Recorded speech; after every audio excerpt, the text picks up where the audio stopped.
नमस्कार दोस्तों, स्वागत है आपका हमारे YouTube चैनल में। आज के इस वीडियो में हम बात करेंगे mathematics class 10th chapter 4 quadratic polynomials के बारे में। ऐसी सारी इक्वेशंस जो ए एक्स स्क्वायर प्लस का b x plus c equal to zero की फॉर्म की होती है, उन्हें हम लोग क्वाड्रेटिक इक्वेशंस बोलते हैं और ऐसा पॉलिनोमियल क्वाड्रेटिक पॉलिनोमियल कहलाता है। यहाँ पर ए बी सी ये सब रियल नंबर्स होते हैं। चलिए अब हम लोग शुरू करते हैं एक्सरसाइज 4.1 का पहला क्वेश्चन। इस क्वेश्चन में हमको बताना है कि ये जो हमको इक्वेशन दी गई है ये क्वाड्रेटिक इक्वेशन है या नहीं। हमें पहला क्वेश्चन दिया गया है x प्लस 1 का whole square equal to 2x minus 3। अब हमें बताना है कि ये क्वाड्रेटिक इक्वेशन है या नहीं। तो सबसे पहले हम लोग क्या करेंगे, x प्लस 1 के होल स्क्वायर को खोल देंगे। a प्लस बी के होल स्क्वायर का जो फॉर्मूला होता है a स्क्वायर प्लस का 2ab प्लस का b स्क्वायर। जब हमने इसको खोला तो हमारे पास वैल्यू आई x स्क्वायर प्लस का 1 प्लस का 2x और दूसरी साइड हमें क्या मिला 2x माइनस का 6।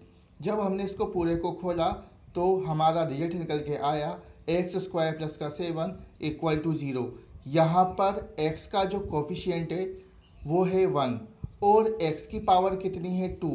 तो यहाँ पर जब हमें पावर 2 मिलती है तो हम लोग कह सकते हैं कि ये जो दी गई इक्वेशन है वो क्वाड्रेटिक इक्वेशन है। इसी तरीके से हमारा question number 2, x square minus 2x equal to -2 और दूसरी ओर ब्रैकेट में है 3 माइनस का x। हमने -2 का अंदर मल्टीप्लाई किया तो हमें मिला एक्स स्क्वायर माइनस का 2x इक्वल टू माइनस का 6 प्लस का 2x। जब हमने इसको पूरे को सॉल्व किया हमारा आंसर निकल के आया एक्स स्क्वायर माइनस का 4x प्लस का 6 इक्वल टू 0। यहाँ पर x की जो डिग्री है वो कितनी है 2। तो हम लोग कह सकते हैं कि ये जो इक्वेशन मिली है हमें ये सब क्वाड्रेटिक इक्वेशंस हैं। सेम इसी तरीके से हमें तीसरा क्वेश्चन दिया था x minus 2 multiplied by x plus 1 और दूसरी ओर था x minus 1 multiplied by x plus 3।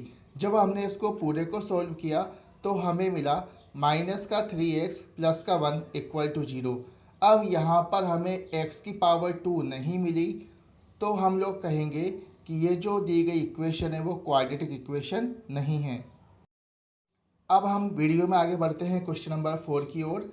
हमें दिया गया है x minus 3 multiplied by 2x plus 1 और दूसरी साइड दिया गया है x प्लस 5। जब हमने इनका आपस में मल्टीप्लाई किया और इसको सॉल्व किया हमें मिला एक्स स्क्वायर माइनस का 10x माइनस का 3 इक्वल टू 0। अब यहाँ पर x की पावर हमें कितनी मिली 2। तो हम लोग कहेंगे कि दी गई इक्वेशन कैसी है, क्वाड्रेटिक इक्वेशन। क्वेश्चन नंबर 5 में दिया गया है 2x minus 1 multiplied by x minus 3 और दूसरी ओर है x plus 5 multiplied by x minus 1। जब हमने इसको पूरी तरीके से सॉल्व किया हमें मिला एक्स स्क्वायर माइनस का 11x प्लस का 8 इक्वल टू 0। अब यहाँ पर ये पूरी जो इक्वेशन है इसकी पावर कितनी है, हाईएस्ट पावर 2। तो हम लोग कहेंगे कि ये एक क्वाड्रेटिक इक्वेशन है। अब क्वेश्चन नंबर 6 में हमें दिया गया है एक्स स्क्वायर प्लस का 3x plus 1 equal to x minus 2 का होल स्क्वायर। अब हम लोग क्या करेंगे, सबसे पहले x माइनस 2 के होल स्क्वायर को खोलेंगे तो हमें मिलेगा एक्स स्क्वायर प्लस का 3x plus 1 equal to x square plus का 4 माइनस का 4x। जब हमने इसको पूरे को सोल्व किया हमें मिला 7x माइनस 3 इक्वल टू 0। अब यहाँ पर इसकी जो हाईएस्ट पावर है इस इक्वेशन की वो कितनी है 1। तो इसकी डिग्री कितनी हो गई 1। तो हम कहेंगे कि ये क्वाड्रेटिक इक्वेशन नहीं है। क्वेश्चन नंबर 7 में दिया गया है x प्लस 2 की power 3 equal to 2x x square minus का 1। तो सबसे पहले हम लोग क्या करेंगे, a प्लस बी के होल क्यूब वाले फॉर्मूले से x प्लस 2 का होल क्यूब खोल लेंगे और इधर हम क्या करेंगे, दूसरी ओर 2x का मल्टीप्लाई कर देंगे एक्स स्क्वायर माइनस 1 के अंदर। जब हम लोग पूरी इक्वेशन को सोल्व करेंगे हमें नीचे मिलेगा एक्स क्यूब माइनस का 6x स्क्वायर माइनस का 14x माइनस का 8 इक्वल टू 0। अब यहाँ पर वेरिएबल जो है हमारा x उसकी हाईएस्ट पावर कितनी है 3। तो हम लोग कहेंगे कि ये एक क्वाड्रेटिक इक्वेशन नहीं है। अब क्वेश्चन नंबर 8 कहता है एक्स क्यूब माइनस का 4x² माइनस का x प्लस का 1 और दूसरी ओर दे रखा है x माइनस 2 का होल क्यूब। हमने a माइनस बी के होल क्यूब के फॉर्मूला से x माइनस 2 का होल क्यूब खोला और जब पूरी इक्वेशन को सोल्व किया हमें मिला 2x² माइनस का 13x प्लस का 9 इक्वल टू 0। यहाँ पर वेरिएबल की हाईएस्ट पावर कितनी है 2, तो हम लोग कहेंगे कि दी गई इक्वेशन हमारी क्वाड्रेटिक इक्वेशन है। एक्सरसाइज 4.1 के क्वेश्चन नंबर 2 में हमें कुछ कंडीशंस दी गई हैं और हमें इन कंडीशंस के बेसिस पे इक्वेशन बना करके शो करनी है। हमें पूरा क्वेश्चन सॉल्व नहीं करना, बस इक्वेशन बना करके दिखानी है। तो चलिए दोस्तों हम शुरू करते हैं। सबसे पहले इसने दिया है क्वेश्चन, ये कह रहा है कि एक रेक्टेंगुलर प्लॉट है जिसका एरिया 528 मीटर स्क्वायर है और इसकी जो लंबाई है वो चौड़ाई के दुगने से एक ज़्यादा है। इसमें हम ब्रेथ को मान लेंगे x मीटर, तो ऑटोमेटिकली लेंथ क्या हो जाएगी 2x प्लस का 1 मीटर। अब एरिया ऑफ रेक्टेंगल क्या होता है लेंथ इंटू ब्रेथ। हम क्या करेंगे फॉर्मूले के अंदर वैल्यू पुट करेंगे, इक्वेशन को सॉल्व करेंगे, निकल के आ जाएगा 2x² प्लस का x माइनस का 528 इक्वल टू 0। अब इसमें वेरिएबल की हाईएस्ट पावर कितनी आ गई 2 आ गई, तो हम लिखेंगे this is the required quadratic equation. इसी तरीके से क्वेश्चन नंबर 2 में ये कह रहा है कि किन्हीं भी दो कंसेक्यूटिव नंबर्स हैं उनका मल्टीप्लाई कितना आ रहा है 306। अब हमको क्या करना है इसकी एक इक्वेशन बना करके देनी है, तो हम लोग लिखेंगे let the first number be x and other number be x plus 1। अब according to question x multiplied by x plus 1 equal to 306। अब हम क्या करेंगे इक्वेशन को सोल्व करेंगे, निकल के आएगा x² प्लस का x माइनस का 306 इक्वल टू 0। तो हम लिखेंगे this is the required quadratic equation. अब क्वेश्चन नंबर 3 में ये बता रहा है कि रोहन की मदर की एज रोहन की एज से 26 ईयर ज़्यादा है।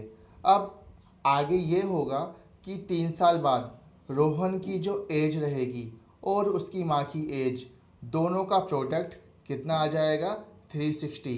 अब हमें अगर इनकी एज निकालनी है तो उसकी इक्वेशन क्या होगी हमको ये इसके अंदर शो करके बताना है। तो सबसे पहले हम लोग लिखेंगे कि हमने माना रोहन की एज कितनी है x ईयर, तो माँ की एज कितनी हो जाएगी x प्लस 26। अब 3 साल बाद रोहन की एज कितनी हो जाएगी x प्लस 3 और रोहन की माँ की एज कितनी हो जाएगी x प्लस 29। अब हम क्या लिखेंगे according to the given condition x plus 3 multiplied by x plus 29 कितना निकल के आएगा 360। जब हम पूरी इक्वेशन को सॉल्व करेंगे हमारे पास आ जाएगा x² प्लस का 32x माइनस का 273 equal to 0। This is the required quadratic equation. अब इसी तरीके से क्वेश्चन नंबर 4 में ये बता रहा है कि एक ट्रेन है जो 480 किलोमीटर पर आवर की स्पीड से चल रही है। अब अगर इस ट्रेन की स्पीड 8 किलोमीटर पर आवर अगर कम हो जाए तो इस ट्रेन को ये डिस्टेंस कवर करने में 3 घंटे का ज़्यादा समय लगेगा। तो अब अगर हमें इस ट्रेन की स्पीड निकालनी है तो क्वाड्रेटिक इक्वेशन क्या बनेगी हमें इसके अंदर शो करना है। तो सबसे पहले हम लोग लिखेंगे let the speed of train be x kilometre per hour. हमने मान लिया कि वही ट्रेन की speed x kilometre per hour है, तो अगर उसको 480 किलोमीटर कवर करना है तो कितना टाइम लगेगा 480 अपॉन x आवर्स। अब अगर स्पीड 8 किलोमीटर पर आवर कम हो जाए तो क्या हो जाएगा 480 डिवाइड बाय x माइनस 8। यहाँ पर हमने क्या किया है टाइम का फॉर्मूला लगाया है। टाइम का फॉर्मूला क्या होता है डिस्टेंस डिवाइडेड बाय स्पीड। अब हमें क्वेश्चन में उसने पहले ही कहा है कि जब स्पीड कम हो जाएगी तो हमको क्या है 3 घंटे का टाइम ज़्यादा लगेगा। तो हम लोग क्या करेंगे स्पीड कम होने पर जो टाइम लग रहा है उसमें से पहले वाले टाइम को माइनस कर देंगे, तो एक इक्वेशन निकल के आएगी 480 divided by x minus 8 minus का 480 divided by x equal to आया 3। जब हमने क्या किया इसको एलसीएम लेकर के सोल्व किया तो फाइनली आ जाएगा 3x² माइनस का 24x माइनस का 3840 इक्वल टू 0। यहाँ से हम क्या करेंगे 3 को कॉमन निकाल लेंगे, इक्वेशन निकल के आएगी x² माइनस का 8x माइनस का 1280 इक्वल टू 0। तो हम कहेंगे कि यही हमारी रिक्वायर्ड क्वाड्रेटिक इक्वेशन है।